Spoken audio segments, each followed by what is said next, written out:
Today's video is brought to you by Raid Shadow Legends. More on that later. Welcome everybody to our wonderful shipbuilding guide. Odyssey has been out for a minute now, and a lot of people have done us the honor of sharing their cool designs with us. In today's video, we have gathered the culmination of knowledge this community has piled up over the past month to bring you the best Rimworld Odyssey shipbuilding guide you are going to find on this side of the rim. I'm talking about designs that have tactics worked into them, power saving tricks, defenses, the works. So sit back and relax as the information river starts to flow.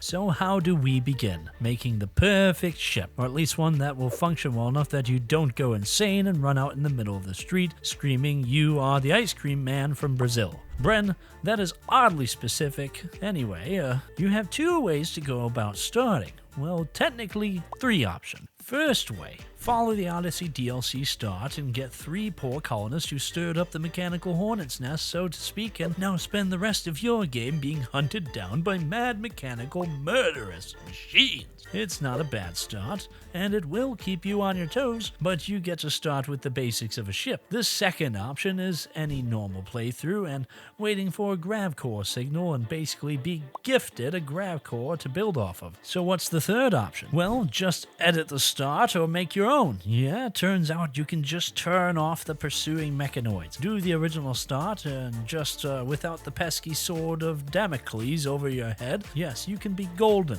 However you start your game, it is all about the same, really. It's how you utilize your ship construction that will determine how well things work out. Now, if you are planning to build your ship, you need to first decide if you're planning to use the ship as a mobile home or to use it as a tool, because there are pros and cons to both sides. If you plan to use the ship as a mobile base to basically live off of it, which is what the devs intended, you're gonna have to put in more resources into the grav ship to sustain a colony, talking multiple rooms for tasks, storage facilities, a way to make resources on the go. It can be a lot, and in an early game setting, this might be impossible. However, for the late game, this could be an incredible investment, allowing one to transport everything you own to wherever you need it, landing in new tiles to strip it of resources, able to use your facilities out in the field, and, of course, be a proud homeowner. Very fun in the end game, building onto your ship and making it a large base, though keep in mind, a bigger size means it might be hard to get the best spots for landings in an attack, or the difficulty to make sure all sides are defended. Look! My Rimworld colony is currently on fire, my best builder is missing a leg, and somehow I'm the stable one here. So before Randy throws another tantrum our way, let me show you the only thing keeping me sane lately. A strategy RPG I've been grinding on PC and mobile during colonist mental breaks. And now is the best time to join, because you can grab a free, epic, or legendary champion just for starting with my link. I wish I had gotten these heroes when I started. It makes the early grind so much easier. If you play smart, push through the campaign straight into dungeons, then bully that clan boss and wreck people in the arena, you'll blast through the ranks way faster than I did. What keeps me hooked is that it scratches that same Rimworld brain itch, building a squad, praying for good RNG, and screaming when it all goes horribly wrong. Except here, it's wrapped in AAA graphics and the PvE mode is actually insanely deep. Now, I've got a soft spot for the Sylvian Watchers faction. These lunatics refuse to live in normal houses. Instead, they live deep in the Mistwood where literally everything wants to poison, stab, or strangle you with vines. Their only civilized spot is the city of Nursa, where they've formed the Nursan Union alliance with the Shadowkin and dwarves after surviving a bunch of shared disasters. Their champions? Absolute lunatics. Some have mushrooms growing out of their skulls. Others are walking flammable trees with anger issues. My favorite right now? Artek, a fire-slinging ant who punches like a freight train. Elva Autumnborn, the healer I pray I could recruit in Rimworld. King Galkabar, toxic tank lord perfect for dungeon runs. Ithil the Entangled, a mushroom mage that ruins enemy teams for fun. I also wanted to mention you can get 2 epic champions through our link below or the QR code on screen. Epic champion Drake, and after reaching level 15, epic Mausoleum Mage. It helps support this disaster of a colony and gives me a fighting fighting chance against the next mechanoid invasion. New players can also pick one of the 4 promo codes on screen and unlock an additional legendary champion. Now let's get back to watching everyone starve to death in style. Now, if you are planning to instead use a graph ship as a larger transport pod, that also is a viable way to use it. Once you get a graph ship core, engine, fuel source, and pilot console, you can actually launch whenever. That's not a joke, you don't even need walls to actually launch one of these. Granted, it wouldn't be wise to do a base raid in the sci-fi equivalent of a magic carpet, but still, you can do it if you are feeling crazy. The benefit to this is that you don't need to worry about filling the ship with needed facilities. Just a place to rest, heal, stockpile of food and supplies, and plenty of defensive turrets. Plus, given you won't need more rooms, the size profile will be smaller, allowing for better options when it comes to landing in hostile territory. Though there are still cons. Using it for raids does mean you will be tearing up the landscape unless you also decide to leave grav anchors on each and every spot, or download a mod to prevent the ship from destroying a tile. The other issue is that you also have to care for the base, requiring you to keep your attention on multiple fronts. For some players, that can be extremely tricky, but for others, it's quite simple. Either way, both ways to utilize the grav ship is completely viable, and I recommend players to the DLC try them for yourselves and see which works for them. So let's talk about how to actually arrange and shape out your ship. You actually do have a limit on the size of the ship based on 2 factors. The amount of substructures you can actually make to be your ship. You know, the grav ship flooring with the starting grav engine, you only have a limit of 500 with up to 6 grav field extenders, allowing 250 extra substructures each, all for a total of 2,000 basic math, once again not wasted. Oh, and one important thing, with grav extenders, you can only be set up within the range of a grav engine. See, that's the other limit. You need to remain within the gravitational range of both of the engines and grav field extenders, so even if you have more than enough tiles for a single line ship, you can't really do that. At least not from one end of the map to another. So the basics of any ship involve the grav engine. The big core of any good ship, I recommend building it in a centralized location, both because symmetry looks good, but you also get the best radius for building any new additions to the ship. Of course, we are talking about pre-planning. My writer Bren doesn't plan for things and builds as he goes, adding into the ship, and this base is like a tumor, it just grows. Honestly, nothing wrong about it, but I like my ships to have a consistent shape. There are 2 ways to make a ship though, the rocket or the cube / saucer shape thing, but they both have their ups and downs in them, but these are the 2 basic archetypes. You can build however you want, making any shape you want, taking aspects of each for your own ship, or just making some weird thing. First, the rocket shape. You want to build with a centralized engine and put all the engines you can on the back. From there, you want a spot for the fuel tanks. I would suggest somewhere away from storage. They are going to be full of chem fuel and can be lit ablaze. After that, you can set up your rooms however you wish, though I do recommend for the grav engine to put it in a box so in the event of a raider attack, it isn't easily targeted. Raiders can in fact steal them. I don't know how, given I'm assuming they are pretty heavy, but hey, guess they are determined to leave the ground themselves. Now, when it comes to beds and the number of colonists, this depends on how you want to play. If you are planning for a live-in ship, then you want to focus on making a good barracks and have less colonists. Quality, not quantity in this case. If you have ideology set up, a love of being in barracks for less of a headache,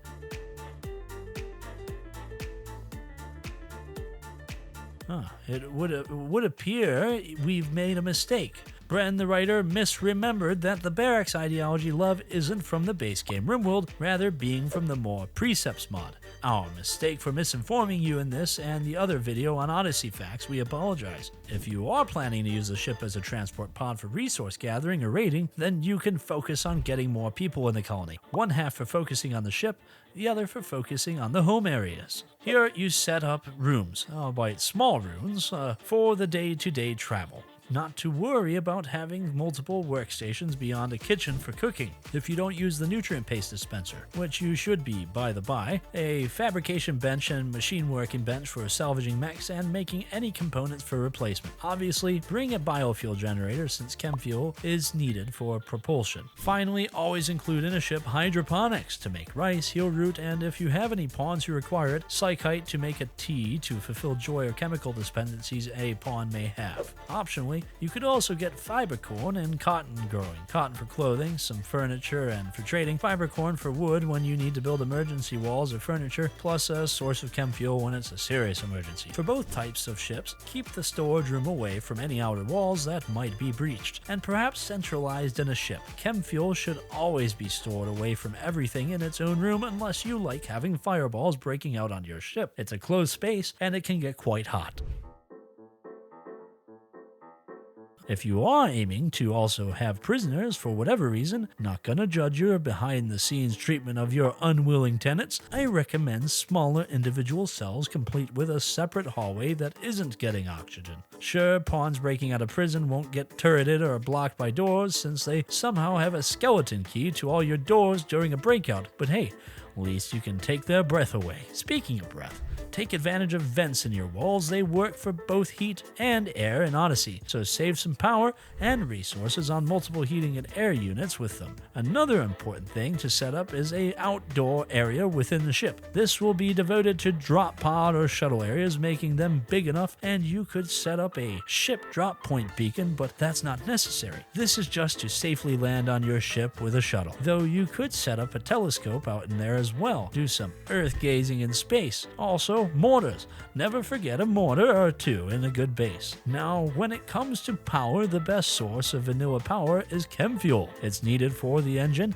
and for multiple useful items in Rimworld, so might as well take advantage. However, there is one more powerful source of energy: grav core power cells. These little guys each cost a grav cell, but in return give 1200 power. Given how a chem fuel generator gives 100 for a 2x2 tile space, and this one only uses one tile, not to mention doesn't even use power, do I need to explain why you should do your best to get as many of these as you can? Heck, even vanometric power cells only give 1000 free power, and you can only get them from quests. Plus, they take up 2 tile spaces. Also, set up a battery bank room. Trust me, you will thank me later if your system conks out and your colonists are in desperate need of a breath. Always make sure you can keep your power supplies up and operational in grav ship focused playthroughs.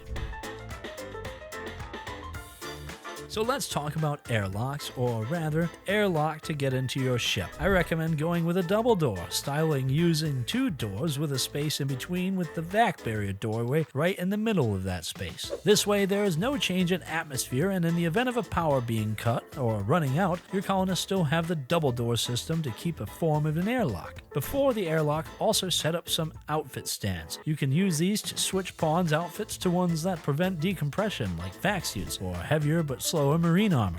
So what are the pros and cons of multiple ways into your ship? Well, if you have one way in, that means one way out in an emergency. Of course, this also means if you have to set up defenses, you only have to focus on one point of energy, barring any drop pods raids, of course. However, keep in mind, having only one entrance means you are gonna have a bottleneck of traffic. A lot of people going in and out of the area, more so if you use the ship for gathering resources. When you have multiple entrances, like one of each side looking for the same, it does speed it up, but of course, leaves more potential weak points you have to cover. For turrets, I recommend a few mini turrets in the hallways and the actual airlock. These aren't really for main defense, no, that goes to the big autocannons and uranium slug turrets, with the occasional rocket swarm launcher for pesky mechanoids and those brand new little self-destruction drones. Set up some grav ship substructures around the ship's hull and set up the turrets using them as a way to pick off anyone coming from a 360-degree radius. Good when landing in the middle of an area, not so good for a focused defense point. When actually setting up a long camp in an area, work on making temporary palisade out of wood and stone.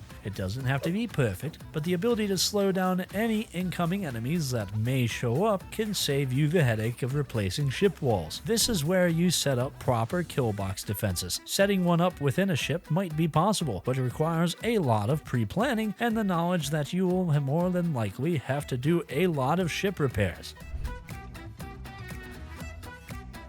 For a few optional things and thoughts, you don't have to use the nutrient paste dispenser. It is great early on, but if you can get a really good cook in the end, you can make a small kitchen area devoted to vegan hydroponic meals. Or you can also throw in a butcher room to butcher all the animals you hunt, which include the more dangerous of all the animals. It turns out it's man. If you go full cannibalism, plenty of fresh meat will be coming to your door, but it can also be used as chem fuel source, albeit one that causes frustration in pawns who don't enjoy long pork sandwiches, though focusing on just having a ton of rice hydroponics and focusing on fine or even lavish vegetarian meals is also a fine way of being living. If you plan on using biotech machines, I would recommend focusing on fabricators, haulers, and constructors as your main workforce, with maybe a tunneler for extra help on mineral-rich places, and do not forget the Roomba. I'm serious about this, your ship will get dirty.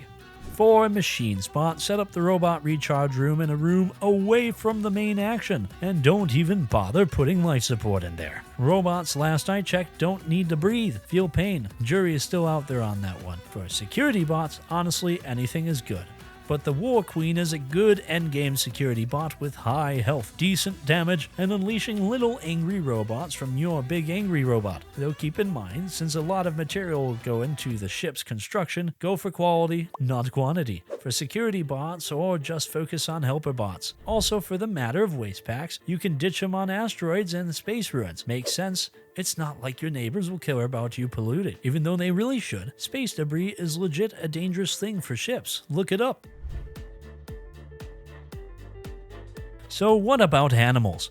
Well, to be honest, animals might not be a good choice in a live-in ship. Even if you want to live out in a grav ship on your own, the cost of feeding the animals requires kibble. Since you can't hydroponic hay outside of a mod, then there is the matter of the mess. You can't make hay floors on grav ship tiles, so any barn you put them in will be messy. That being said, if you want your pets in space, you can. I recommend a small menagerie when possible, as I can see the value in raising hens, cows, or other resource animals, especially boomalopes, for the always useful chem fuel. Plus, if you get a sentience catalyst, you can make a boomalope into the world's most expensive walking grenade. Now, when it comes to royalty and anomaly DLC, I don't recommend using them in a living ship situation. Royalty is kind of impossible to pull off since a royal bedroom and throne room can't use the grav ship flooring. It's not considered a flying flooring. So if you plan to have a royal base, keep it on the ground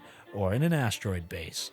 Anomaly has a similar problem. You could set up cells for your captured SCPs, but the Void's monolith can't be moved. Though, that's a lie. It can move, per se. If you abandon a map, the monolith is enabled when starting a new game. This means not selecting the ambient horror option, then you'll get a strange signal. This will let the monolith warp to your map, though you have no control where it ends up. Oh, and you can't do rituals in space. Guess it's not close enough to the ground. Still, at least you can technically do this DLC if you so wish. You just might have to spend more time on the ground to do rituals and other work. Finally, last thing to talk about, the walls. You don't have to only use steel for your grav ship walls. You can actually use all sorts of material, but the best to use are steel with 420 hit points, uranium at 1050, biofrite at 840, and finally plasteel at 1175 hit points. Oh, and you can make a ship out of gold. I don't recommend it, but hey, if you can pull it off legitimately in-game, send me a picture of your sweet ride. Out of all the materials, biofrite and steel might be the best choice. Since steel is common enough, more so with camping and travel giving you more access to new places to mine, biofrite technically is a renewable resource, albeit with more eldritch horror. But hey, do what makes you happy. Oh, and if you get lucky and find a grav shield generator, keep it near your grav engine. Don't want a mortar to get a lucky shot on that. Also, do note, they need to be activated. I just wanted to remind everyone one more time that you can use my link down below in the description of the video to get a free epic hero, XP boosts, and silver with the QR code on screen or the link below. The more people that click our link, the more it helps out the channel. Thanks in advance. So hopefully this advice can help our new spacefaring Rimworld players, and I'm also glad to see more and more people showing up to the Rim. And you know what the best part is? Plenty of mods are being worked on right now to make going out into space even more fun. Might have to make a mod video on mods to take into space. Well, that's a problem for future me and my writer. As for present me, I want to thank my Patreons. Everyone that supports us on this channel, from channel members to Patreons, we must thank you all for all your support every month. It helps us keep this ride going, and we can't do it without. Thank you all so much for your continued support, and we hope you continue to support us. We'll see you in the next video.